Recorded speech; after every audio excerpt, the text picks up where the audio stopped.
of Elizabeth's friends envied her. She had landed such a wealthy and successful man. Though she seemed like any other girl, there was something about her that captivated Hector. At that time, Elizabeth was in her final year of university, studying to become a veterinarian. She had planned to return to her hometown, a small regional centre, after graduation, where she was expected to work as a specialist at the veterinary station. Hector, on the other hand, was already an established businessman. He was in the process of opening a new shoes manufacturer. They were worlds apart, but fate had other plans. That day, Elizabeth was running late for her train and in desperation decided to hitchhike. Hector, as a gentleman, pulled over, gave her a ride to the station, and during the drive asked for her phone number. Elizabeth, without hesitation, gave him her number. She didn't expect anything to come of it, but it was flattering to have such a man show interest in her. And then everything moved quickly. Hector felt he couldn't find a better wife. Elizabeth was genuine, unlike most of the women in his circle. She had a great figure, a beautiful face, and intelligence to match. With her, he wouldn't be ashamed to go anywhere, as they say. In short, Elizabeth graduated in bride status. Their wedding application was already filed at the registry office, and the wedding was set for a month later. Only one thing marred Elizabeth's happiness. Hector's mother, Sarah, was prejudiced against her future daughter-in-law. While she appreciated Elizabeth's pretty face, her ability to hold a conversation, and her love for her son, she believed Hector could have found a wife from his own social circle, not some penniless girl. However, Sarah kept her thoughts to herself at first. The wedding was wonderful, joyful, elegant, and held in an expensive restaurant. The bride was enchanting. Yes, Elizabeth's friends envied her. Everything seemed to work out perfect for her. After the wedding, the newlyweds moved into Hector's apartment. He immediately made it clear that his wife would not work. He could provide for his family himself. What more could she ask for? But Elizabeth didn't just sit around in the big apartment. She kept the place tidy, cooked delicious meals for her beloved husband, and eagerly awaited his return in the evenings. The only thing missing from this idyll was the sound of a child's laughter. At first, the young couple didn't think seriously about this, as they wanted to enjoy their life together. But time passed. Moreover, Sarah was always reminding them that it was time for her to become a grandmother. But there was no child. Elizabeth gently suggested that they both undergo medical checks, but Hector bristled at the idea. "What are you implying?" he said, his voice tinged with irritation. "I'm a man, and there's nothing wrong with me. If there's an issue, it must be with you. Go find out what's wrong." Elizabeth didn't argue, as she too suspected the problem might lie with her. She had been experiencing unusual pains, and her temperature would rise slightly in the evenings. She went to the clinic, where a standard examination led the doctor to suspect something more serious. Further testing revealed the grim truth. Elizabeth's health was in grave danger. Thoughts of pregnancy were replaced by the urgent need to fight for her life. "But don't despair," the doctor reassured her. "The diagnosis was made in time, so you have a good chance of a successful outcome." But he spoke so softly and pitifully that the young woman only became more upset.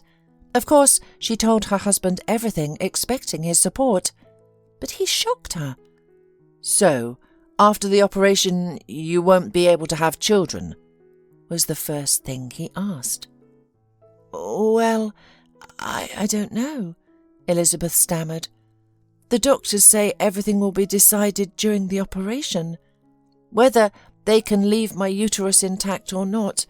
Honey, I'm so scared." Only then did her husband begin to offer words of sympathy. "Elizabeth, don't worry. With today's technology, everything will be fine. And we'll have children too." He murmured all these words, hugging his wife, but his voice lacked conviction, and his embrace felt distant. "Doctor suggested freezing my eggs. This is in case the operation is radical, or my self-feeling after chemotherapy does not return to normal for a long time." Hector didn't like what he had heard, but he paid for all the necessary procedures, including storing the material for several years ahead. Elizabeth felt a bit more at ease. Her husband's support gave her strength. When Sarah found out about Elizabeth's health situation, she was furious. "You've completely lost your mind," she screamed at him, hearing that news. "What do you need a sick wife for, and an infertile one at that?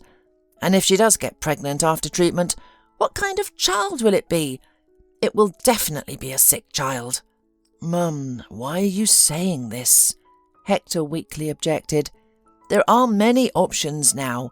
Elizabeth doesn't have to conceive herself." "And what kind of mother will she be if she can't bear children? Hector, I don't understand you. Why are you so fixated on this girl? You are a healthy, wealthy young man. You can be happy now, not in some uncertain future." "What do you mean?"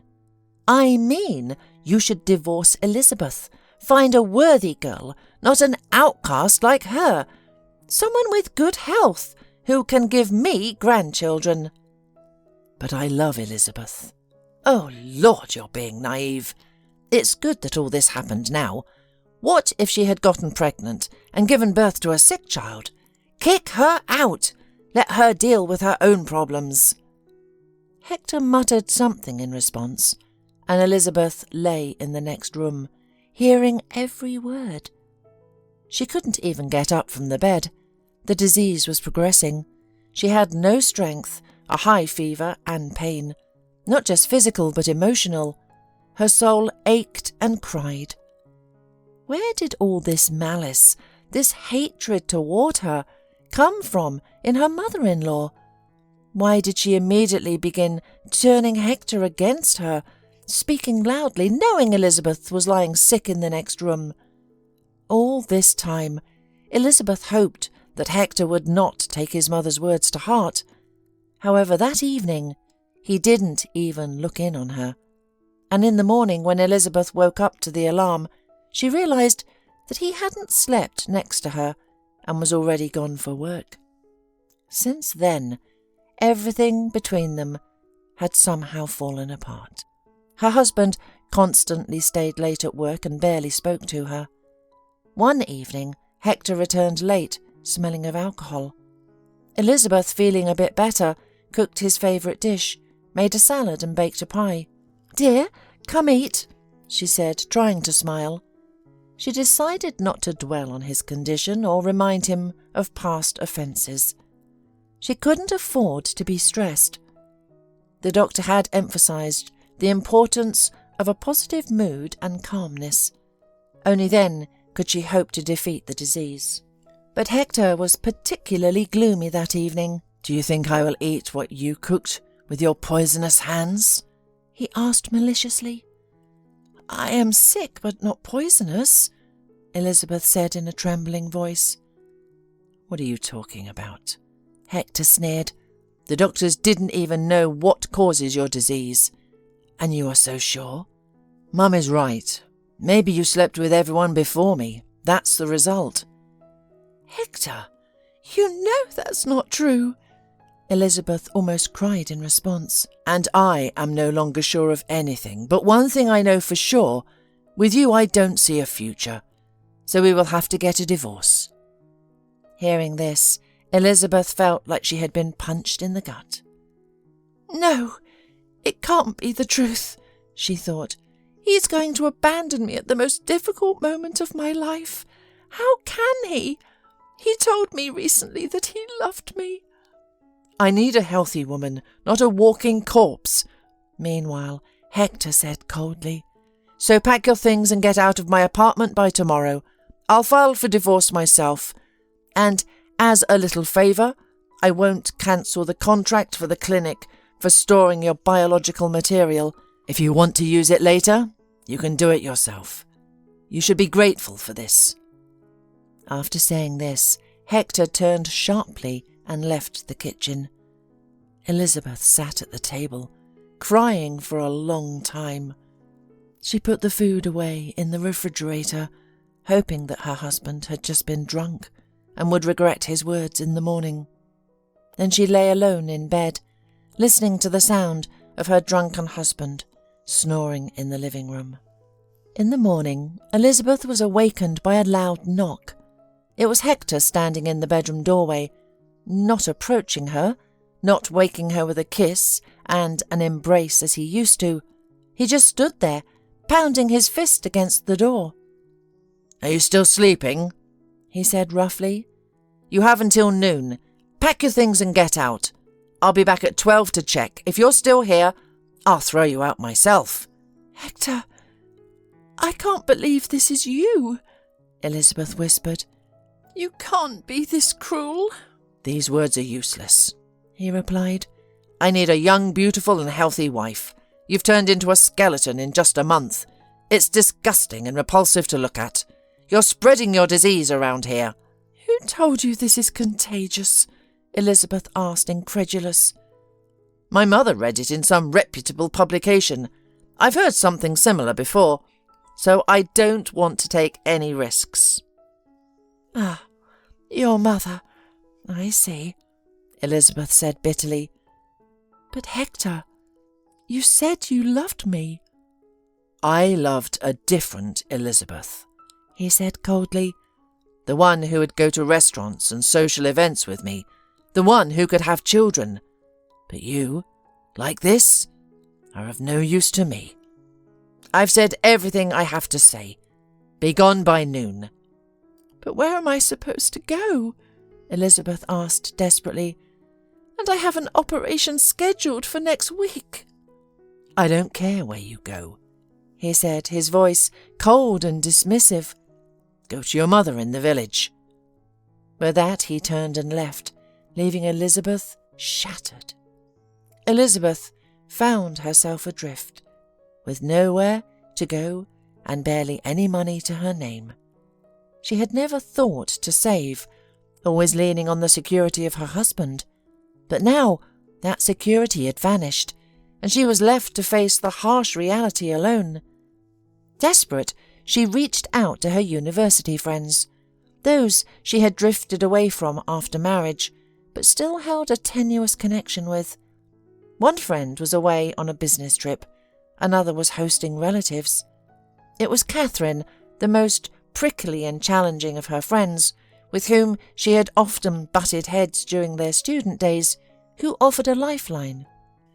"I'm coming for you," Catherine said without hesitation, and true to her word, she arrived within 30 minutes. She helped Elizabeth gather her belongings and move, providing a glimmer of hope in the midst of her despair. Elizabeth hadn't accumulated many belongings during her marriage. In fact, she had gained nothing and lost everything: her faith in love, her sense of security, and the support of a man. But this was not the final blow. That evening she received a call from the doctor at the clinic, informing her that Hector had cancelled the contract for her medical procedures, making the operation impossible unless Elizabeth could find a way to pay for it herself. She had no money. "Hector, why did you do this? Why did you cancel the contract?" She called her husband and asked through tears. "I decided that this clinic was too expensive," he replied. "The operation, the treatment. Listen, thousands of other people get treated in ordinary hospitals. What makes you so special?" There was no point in talking to him any more, and Elizabeth hung up. At that moment, Catherine was her rock, stepping in with priceless support. She quickly secured Elizabeth an appointment with another doctor, but precious time had been lost. The doctor could no longer offer any guarantees. Then came the operation, followed by several grueling courses of chemotherapy, all of which tested Elizabeth's strength to its limits. Throughout these dark and agonizing times, Catherine remained an unshakable pillar of support, steadfastly by Elizabeth's side. Her mother was also by her side during this time, offering comfort and care. Only Hector remained absent, not bothering to call even once. When Elizabeth had regained some strength, Catherine handed her the papers that had arrived by mail. It turned out that Hector had already filed for divorce. "Well managed, Elizabeth," Catherine reassured her, her voice steady and confident. But Elizabeth felt only emptiness inside, a hollow ache where love and hope had once resided. It was as if her own body had betrayed her, leaving her with an overwhelming sense of emptiness, and yet bit by bit, with tiny steps, she began to move forward, as if awakening from a deep sleep. At that time, Catherine was working at a veterinary clinic, and she offered Elizabeth a job there. "Our boss is great, such a nice guy. I'm sure he'll take you. Besides, we have an opening," Catherine told her. Of course, Elizabeth agreed with pleasure. But at the interview she was stunned. Unlike Catherine's description, the clinic owner seemed gloomy and even harsh to her during the interview. "Never worked in the field before?" he asked, looking through Elizabeth's diploma. "Yes, that's how it turned out," Elizabeth nodded. "And what do you suggest I do with you?" Glenn Edwards frowned even more. "We have practical work here. There's no time to repeat theory." "I know the theory," Elizabeth assured him. "I studied well at the university. Catherine can confirm." Glenn sneered. "This Catherine also said you have a lot of experience, but I don't see any documentary confirmation of that." "I have experience. When I lived with my mum in the countryside, I treated all the dogs and cats in the area, and even a few cows." "All right, I understand your circumstances. There is no need to spend our time." Elizabeth stood up and reached for her papers. Glenn Edwards stopped her irritably. "I haven't said anything yet, and you're already running away. I'll hire you, but you should understand me. I worry a lot about my clinic and its name, and I want real professionals to work here." "I understand," Elizabeth nodded. "Believe me, I won't let you down." "Well, let's hope so." Mr. Edwards smiled, and Elizabeth noted with surprise that there was a rather nice, kind man beneath the harsh exterior of the grumpy boss.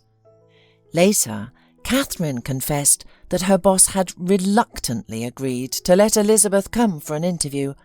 He didn't want to hire a woman. In the clinic, besides the doctors, only Catherine was a woman, but he considered her as a very valuable specialist.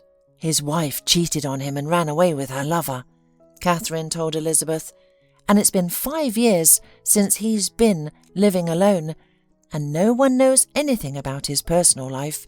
He simply doesn't have one. "And why don't you look at him more closely?"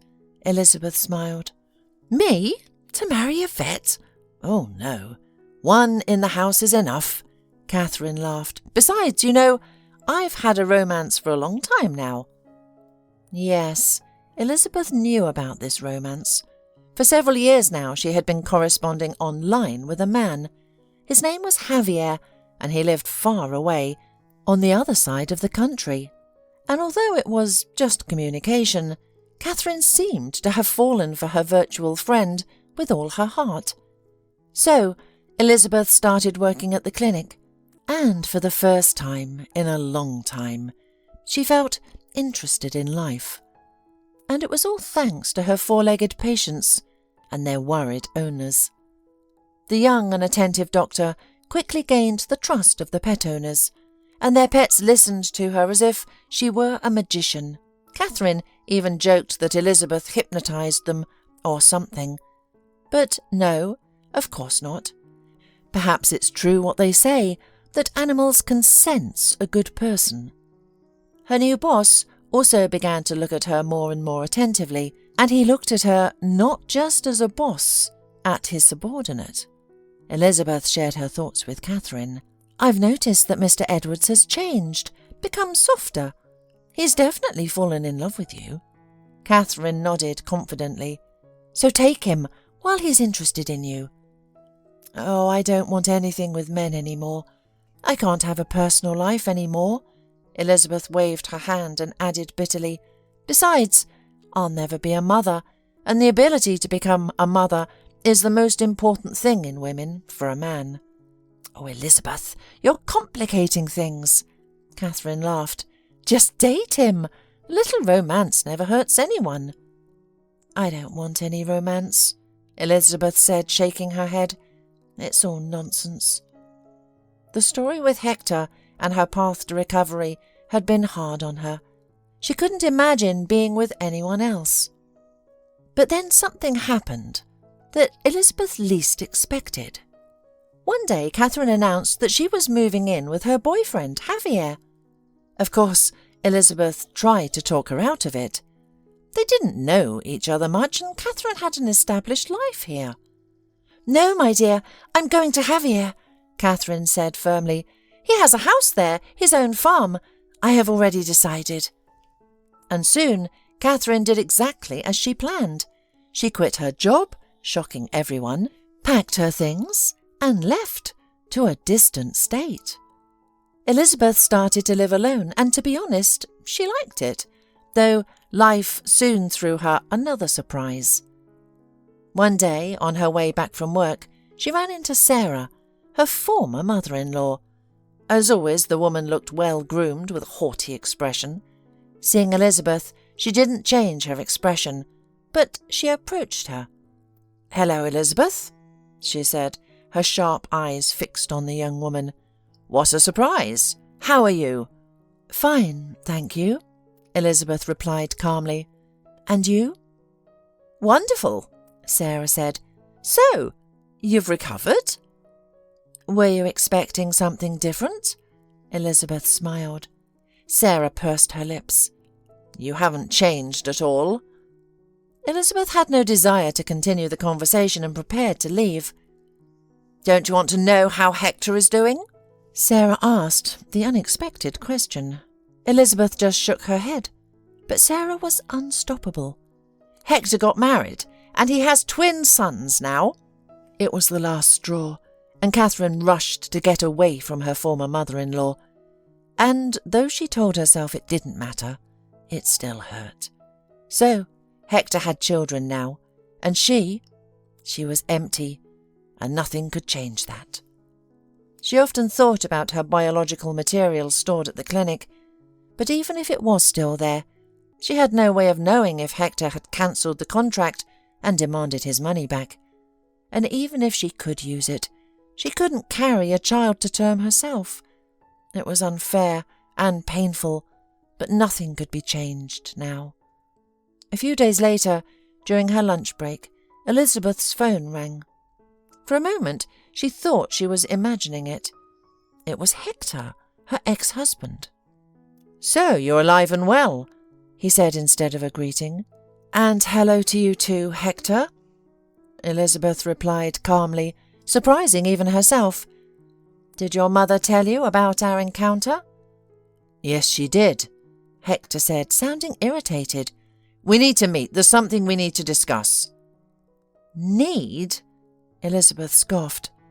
"I don't need to." "You'll be very surprised when you find out everything," Hector said. "Surprised? I was surprised you kicked me out of your life. Now nothing can surprise me any more," Elizabeth replied. "Tomorrow at 5 in the park where we used to walk," Hector said and hung up.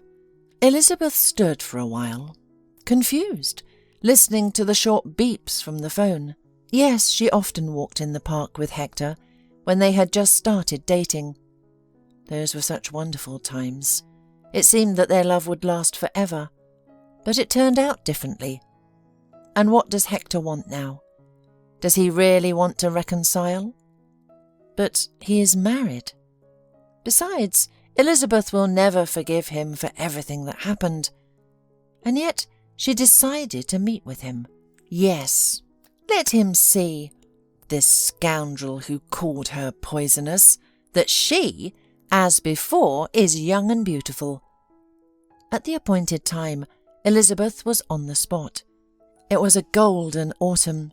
The trees were ablaze with red and orange, and the air was crisp and cool. God, what beauty! Memories of walks with Hector flooded back, and her heart ached with a mix of nostalgia and pain. Then she saw him. Hector was walking along the path, pushing a large stroller in front of him, the kind usually used for twins. Sarah had mentioned something about his children, but why had he brought them here?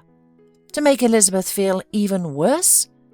He approached the bench, and she slowly stood up, looking at him questioningly. "Take your brats, or I'll give them to an orphanage," Hector said maliciously. "I don't understand," Elizabeth said slowly. "You're talking about your children like that? But what do I have to do with it?" "What an idiot you are! And how could I marry you?" Hector hissed through his teeth. Then he fell silent, sat down on the bench, putting the stroller next to him, and began to explain something. And the more Elizabeth listened to him, the more she was shocked. As it turned out, just a couple of weeks after Elizabeth left, Hector started dating a very attractive woman named Emily.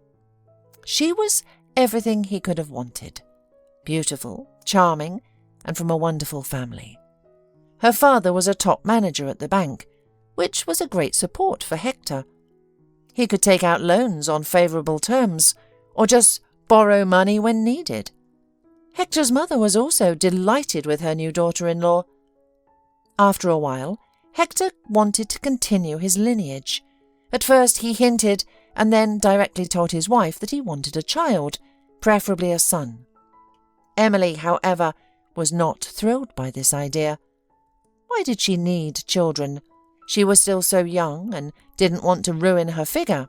But Hector insisted. He even offered his wife the services of another woman, if Emily didn't want to bear the inconveniences of pregnancy herself. Emily agreed, and the clinic where Elizabeth's samples were kept also took her eggs.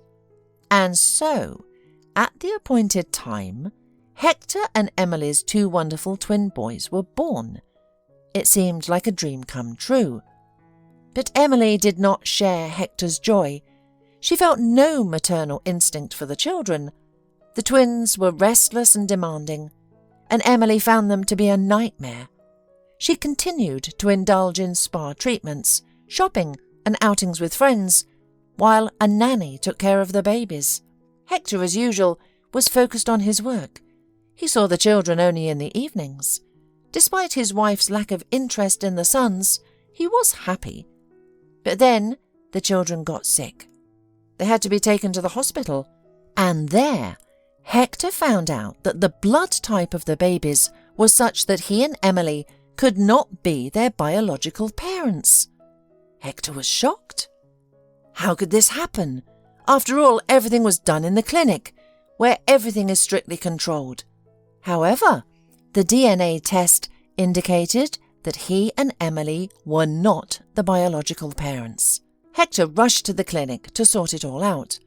The doctor denied everything at first, but eventually admitted that Emily had persuaded them to fake the results. When Hector's biological material was examined, it turned out that he could not have children at all. Emily was the first to find out, but she didn't tell Hector anything. Instead, she and her father persuaded the doctors to keep quiet, and then persuaded them to use the material of an unknown donor. But that was half the trouble. It turned out that by chance they had mixed up Elizabeth's samples, not Emily's, because they have the same surnames and their names start with the same letters. When Hector found out everything, he was furious. He wanted to kick Emily out and confront his father-in-law, but then he calmed down a bit. Sarah convinced him not to get too heated, After all, the family looked perfect from the outside. His wife was beautiful, and the children were wonderful.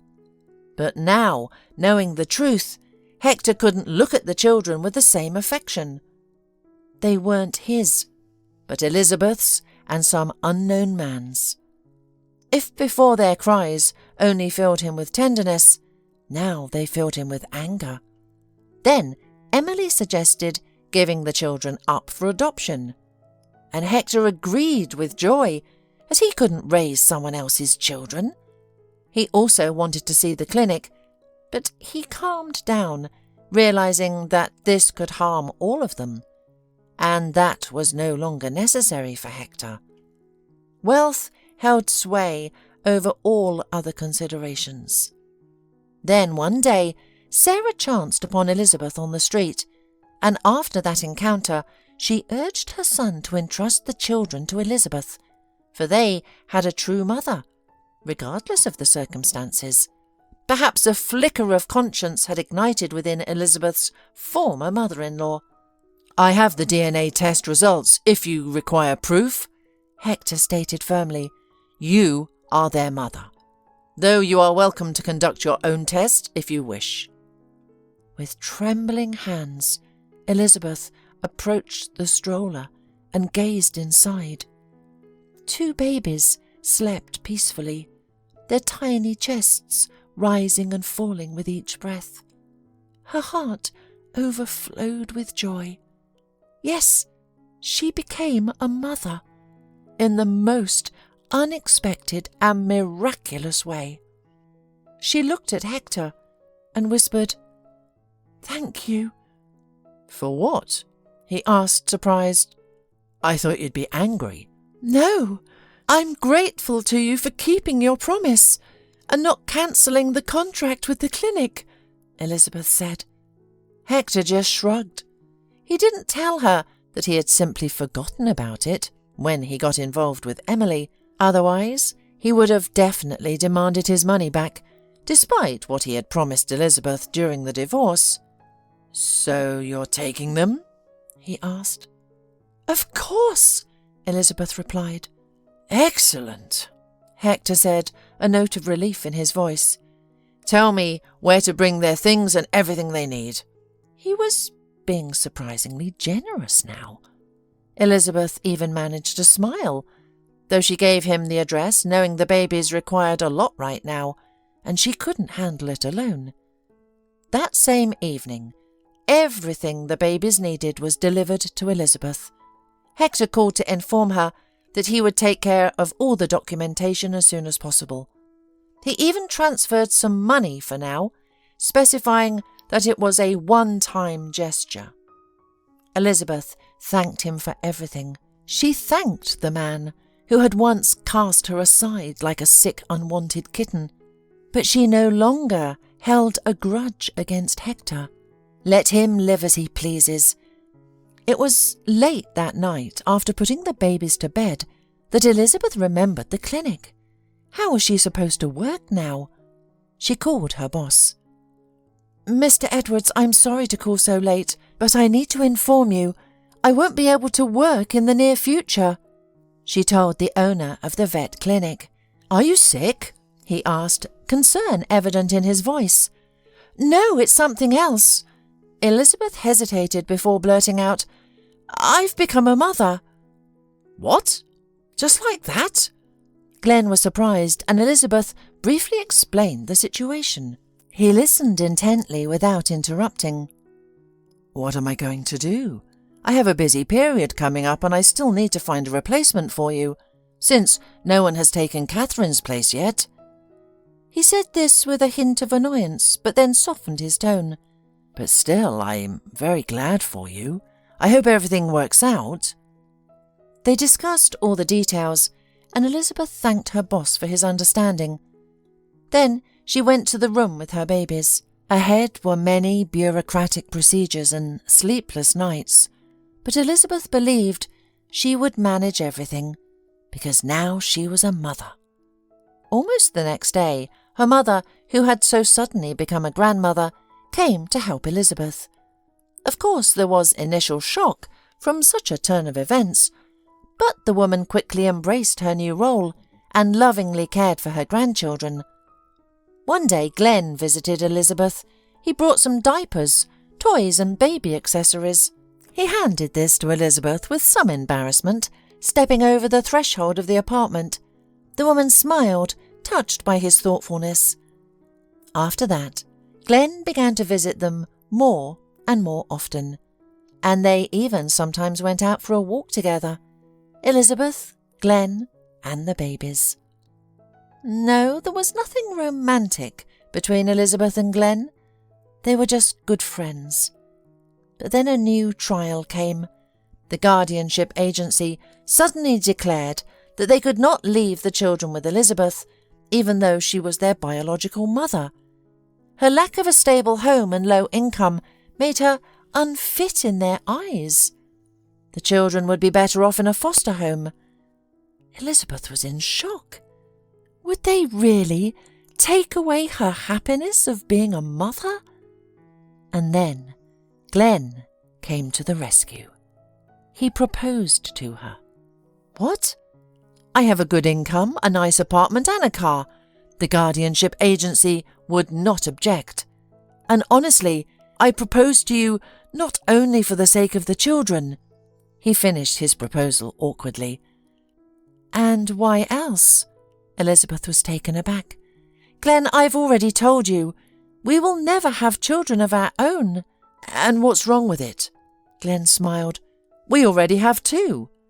And he carefully pulled Elizabeth towards him, kissed her, and she responded.